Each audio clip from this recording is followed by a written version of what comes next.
Immunotherapy क्या है? कैसे काम करती है? क्या इफ़ेक्ट्स हैं? क्या साइड इफ़ेक्ट्स हैं? इस पे हमने पहले भी वीडियो बनाया है, बट 2025 जनवरी में फिर से अभी लेटेस्ट रिसर्च क्या कह रही है, इसके बारे में हम लोग कुछ डिस्कशन करना चाहते हैं। सबसे पहले इम्यूनोथेरेपी कुछ ऐसी दवाइयाँ हैं जो कि कैंसर में लड़ने में काफ़ी सक्षम हैं। ये हमारी नेचुरल इम्यूनिटी को सपोर्ट करके कैंसर सेल्स को हमारी बॉडी की इम्यूनिटी के रास्ते ही मारती हैं। तो ये एक नेचुरल तरीका है। अ, इस किस्म की दवाइयाँ काफ़ी उभर के आ रही हैं कैंसर ट्रीटमेंट में। इस हद तक इसका एडवांटेज है कि अब प्रैक्टिकली अगर मैं सर से लेके पाँव तक जितने भी कैंसर मेरे को समझ में आते हैं, कहीं न कहीं हर कैंसर में इस टाइप की दवाई का यूसेज हो रहा है। एडवांटेज इसका ये है कि अनलाइक कीमोथेरेपी इनके प्रैक्टिकली ना के बराबर साइड इफ़ेक्ट्स होते हैं। बट ऐसा नहीं है कि हर पेशेंट में इम्यूनोथेरेपी को हम यूज़ कर सकते हैं। कुछ पेशेंट्स में ब्लैंकेट इंडिकेशन है कि अगर ये कैंसर हो गया तो हमें यूज़ करना है, बट ज़्यादातर पेशेंट्स में हमें कुछ ना कुछ टेस्ट करने होते हैं कि अगर वो टेस्ट में पेशेंट एलिजिबल होता है तभी ये इम्यूनोथेरेपी नाम की दवाइयाँ काम करती हैं। अदरवाइज़ हम वो इम्यूनोथेरेपी की दवाइयाँ में कम बेनिफिट होता है, तो आपको आपके डॉक्टर से पूछना चाहिए कि are you eligible for immunotherapy और नॉट? वो जो टेस्ट होते हैं उनको यूजुअली हम बोलते हैं एनजीएस पीडीएल1 स्कोर।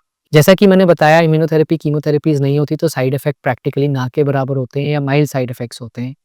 और इसमें यूजुअली रैशेस या जॉइंट पेन, माइल्ड फीवर या लूज़ मोशंस मोस्टली होते हैं। ऐसा नहीं कि यही होते हैं, मोस्टली होते हैं। कुछ पेशेंट्स ऐसे हैं जिसमें इम्यूनोथेरेपी एब्सोल्यूटली नहीं देनी चाहिए।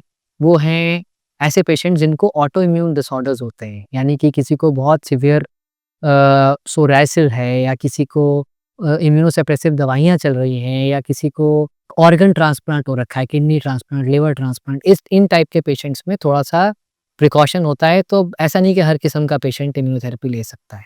अब जो मैं बताने जा रहा हूँ वो ये है कि इम्यूनोथेरेपी के नाम पे बहुत सारी ऊट-पटांग दवाइयाँ भी मार्केट में आ गई हैं और उनको देने वाले लोग भी हर दवाई को इम्यूनोथेरेपी बोलते हैं।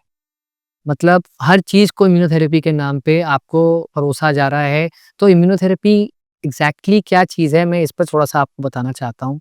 मैं जिस चीज़ को इम्यूनोथेरेपी बोल रहा हूँ, वो चीज़ है जिसको 2018 में नोबेल प्राइज़ मिला गया था। तो they are usually called as checkpoint inhibitors. ये एक उनका टेक्निकल नाम है। लेने को तो हम मान लीजिए च्यवनप्राश ले लें किसी चीज़ कंपनी का, वो भी इम्यूनोथेरेपी है। टीवी में ऐड आती है कि हमने च्यवनप्राश खा लिया, हमारी इम्यूनिटी बढ़ गई। ऐसे दूध में डालने वाले सप्लीमेंट्स को भी इम्यूनोथेरेपी बोल सकते हो, बट जिन चीज़ों को मैं इम्यूनोथेरेपी बोल रहा हूँ, उनको बोलते हैं चेक पॉइंट इन्हिबिटर्स।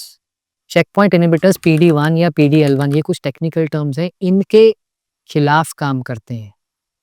इम्यूनोथेरेपी वो दवाइयाँ हैं जो कि अगर आप चाहे इंडिया में हो, चाहे अमेरिका में हो, चाहे जापान में हो, सब लोग वही दवाइयाँ बोलेंगे, उसी नाम से बोलेंगे।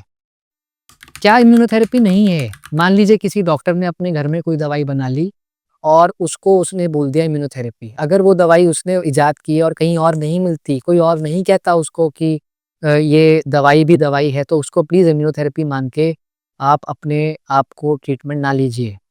आपको ये मज़ाक लग रहा होगा, बट कितने ही पेशेंट्स हैं जो ऐसे डॉक्टर्स के पास जाते हैं और इस टाइप की दवाइयाँ कंज़्यूम करते हैं, जिसको कि अगर हमारे कंट्री के top most institutes, AIIMS, Tata memorial या वर्ल्ड के टॉप मोस्ट इंस्टीट्यूट्स उनको दवाइयाँ नहीं मानते, तो आप उनको प्लीज़ इम्यूनोथेरेपी मत कहिए। ऐसी दवाई जो कि किसी ने बोला मैंने बनाई है और मुझे ही आती है, वो इम्यूनोथेरेपी नहीं है। ऐसी दवाई जो कि फैमिली में चली आ रही है कि हमारे फैमिली वालों ने दवाइयाँ देते हैं, वो इम्यूनोथेरेपी नहीं है। तो मेरे लिए ज़्यादा बड़ा आजकल लोगों को समझाना ये है कि इम्यूनोथेरेपी हर किसी को इम्यूनोथेरेपी नहीं बोलते। क्या दवाइयाँ इम्यूनोथेरेपी हैं, आप भी गूगल कर सकते हैं, हमने और बहुत वीडियोज़ बनाए हैं।